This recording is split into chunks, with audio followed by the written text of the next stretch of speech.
Lietuvos žiedininkų kalvė. Mini žiedo pirmenybių sezonas, galima sakyti, išvažiavo į finišo tiesiąją. Nors šios lenktynių serijos sirgaliai bei senbuviai labiau įpratę mini žiedą stebėti Kazlų Rūdos karinėme aerodrome, tačiau 5. etapas praūžė Kačerginės Nemuno žiede. Priminsiu, jog šiemet, siekiant paįvairinti kovą, 4 iš 6 lenktynių numatytos Kazlų Rūdoje, likę 2 didžiausioje Lietuvos žiedinių lenktynių trasoje. Taigi, po šio susitikimo šalies autosporto mekoje teliks dar vienas skrydis ant betoninių lėktuvų pakilimo takų Suvalkijos miškų glūdumoje.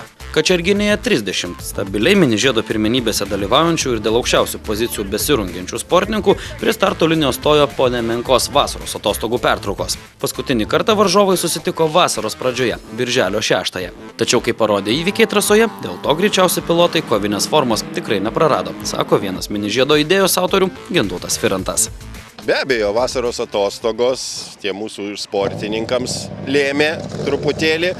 Kazlų Rūdos aerodrome ten erdviau, smagiau, ta prasme saugumo atžvilgiu, bet taip jau buvo numatyta kalendoriui metų pradžioj, kad 2 etapai turi vykti Nemuno žiedo šitoje trasoje. Mini žiedas tobulėja, dalyvių auga, net jau turim problemų.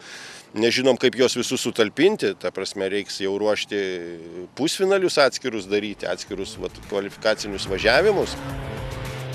Pagal automobilių galią ir lenktynininkų patirtį mini žiedo pirmenybėse kovojama 4 klasėse. Dėl mažesnio sportininkų skaičiaus 1600 virš 2000 kubinių centimetrų bei laisvojoje klasėse šių įskaitų dalyviai važiuoja vienoje jungtinėje grupėje. Todėl vietoje įprastinių 8 važiavimų žiūrovai šįkart tenkinosi dvigubai mažesnę 4 važiavimų seriją po 6 ratus. 2 kart startavo klasėje 2000, kurioje dalyvių visuomet gausu, ir 2 kart ką tik minėta jungtinė įskaita. Tokia varžybų pravedimo praktika padeda taupyti dienos laiką ir lenktynės atrodo kur kas dinamiškiau. Klasė 2000, kaip ir prieš tai vykusiuose etapuose, taip ir šiame beveik nieko nauja. Užtikrintai lyderiauja didelę sportininko ateitį turintis šiaulietis Mantas Neverdauskas ir jo raudonasis žaibas pirmuoju numeriu pažymėta Honda Civic. Nors šis jaunas sportininkas ir nėra labai šnekus, tačiau už jį kalba trasoje pasiekti rezultatai. Laimėti 4 etapai iš 5, įskaitant ir šį Nemuno žiede.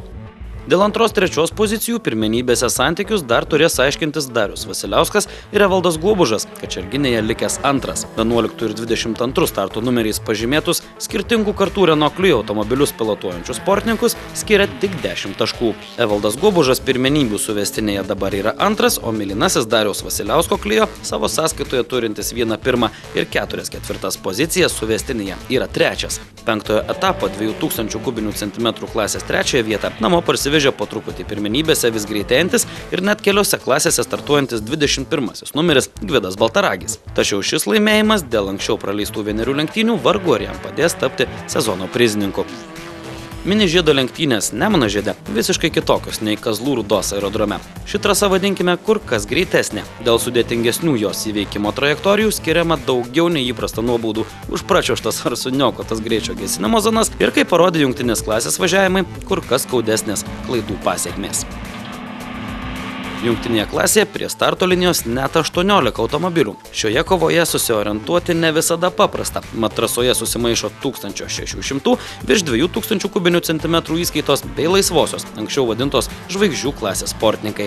Aiškiausiai pastebimi laisvos klasės lenktynininkai ir pirmuoju smuiku joje grojantis Paulius Kurkauskas su Honda Integra. Jis net ir praleidęs 1 etapą taškų skaičiumi užtikrintai lyderiauja pirmenybėse, tad nugalėtojų titulą vargu ar kas nors iš jo atims. Pamažu klasėje jį vejasi 3 numeris Eidmantas Nekrošius su Honda Civic Type R. Šiame sezone Eidmantas daug vilčių nepuoselėja. 2 vietą 5 etape laimėjęs pilotas neslepia. Reikia šiek tiek laiko namų darbams prie vairo bei naujo automobilio sustygavimui. Priminsiu, jog laisvą klasę nuo kitų skiria padangų pasirinkimo faktorius. Čia galima naudoti bet kokio tipo ratus. Visų likusių įskaitų sportininkai pagal mini žiedo techninį reglamentą naudoja tik vieno gamintojo bei modelio padangas.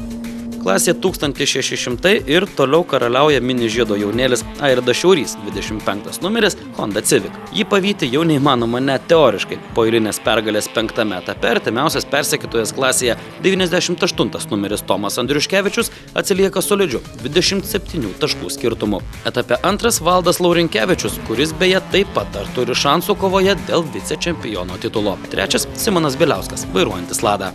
Kietokai dėl pirmosios pozicijos klasėje 2000+, automobiliai su varikliais virš 2 litrų darbinio tūrio, susigrūmė Andrius Žemaitaitis, 5 kartos Volkswagen Golf, bei Gvidas Baltaragis, Opel Astra. Vis tik 2000+ klasės lyderis Andrius po šių nedidelių grumtynių trasoje išsilaikė ir laimėjęs abu įskaitinius važiavimus sėkmingai pratęsė savo žygį aukščiausių sezono apdovanojimų link. O po šio etapo Kačerginėje įdomi situacija susiklostė tarp dėl antros vietos pirmenybėse kovojančių Lino Baltrušaičio BMW ir Gvido Baltaragio Opel Astra. Dabar abu šie pilotai turi vienodą taškų skaičių, todėl paskutiniajame etape lauks įdomi dvikova dėl vicečempiono vardo. Mat šiam duetui viskas prasidės iš naujo, o bandymas liko tik vienas. Jungtinės įskaitos važiavime užfiksuota ir skaudi avarija. Laisvojoje klasėje startavęs Paulius Giniūnas, vairuojantis Mercedes-Benz 190, po kontakto su varžovu prie garsiojo Nemuno žiedo ąžuolo posūkio išlėkė iš trasos, virto ir pakibo ant saugumo atitvarų. Išties įdomus ir konkurencingas automobilis apgadintas labai stipriai. Kazlų Rūdos aerodrome viskas būtų pasibaigę kur kas švelniau, nuo Kačerginės trasa klaidų neatleidžia. Tiek šiandien apie mini žiedo pirmenybes ir 5-ąjį jų etapą. Spalio 16-ąją mini žiedo gimtinėje Kazlų Rūdoje laukia finalinė 6-ojo etapo varžybos. Kai daugeliu atveju sezono lyderių skiria mažos taškų persvaros, esu įsitikinęs, laukia arši ir jokių kompromisų nepripažįstanti kova.